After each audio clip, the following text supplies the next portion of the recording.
তোটা কুত্তা টমি, সাডা কুত্তা কুত্তা।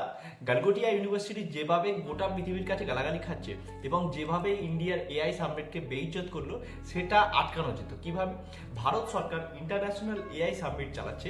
ভারত সরকার যদি একটু রেগুলেশনস করতো যে প্রাইভেট ইউনিভার্সিটি বা অন্যান্য পার্টিসিপেন্টরা যারা এই ইভেন্টে পার্টিসিপেট করছে, এআই এর যে ফিউচার ভিশন ভারতবর্ষে দেখাতে চলেছে, তারা কি কি অ্যাকচুয়ালি ইনোভেট করেছে, রিয়েল কতটা তাদের কন্ট্রিবিউশন এবং কতটা তারা অন্যজনের ভাড়া করা জিনিস দেখাচ্ছে, এইটাতে ভারত সরকার অফিসিয়ালি যদি একটু রেগুলেট করতো, তাহলে গালগোটিয়া ইউনিভার্সিটি বা ইন্ডিয়া এই গোটা পৃথিবীর কাছে বেইজ্জত হওয়া থেকে আটকে যেত। मिसलीड किया है नहीं सर, देखिए मिसलीड एक बहुत बड़ा शब्द है। आप लोग जर्नलिस्ट हैं, आपको ये सारे शब्द थोड़ी रिस्पॉन्सिबली यूज करने चाहिए। I have with me Professor Neha Singh. Hello, hi, Hi, how are you? I am good and welcome to the pavilion. Okay, Neha, I wanted to ask you.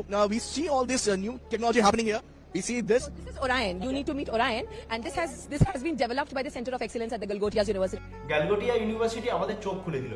যেভাবে গালগোটিয়া university চীনের বানানো robotic কুকুরকে নিজেদের বলে দাবি করে আসছিল এবং ধরা পড়ার পর, কেস খাওয়ার পর তারা অফিসিয়ালি সাফাই দেয়, ইনফর্ম এবং তারা অ্যাপোলজিও দেয়। তোমরাও কি ব্যক্তিগত জীবনে এইরকম কপি পেস্ট করে চলে আসছো, অন্যের জিনিসকে নিজের বলে দাবি করে আসছো? তাহলে কমেন্টে অবশ্যই জানিয়ে এবং এইরকম ইনফরমেটিভ ভিডিও দেখতে হলে অবশ্যই আমাকে ফলো করো।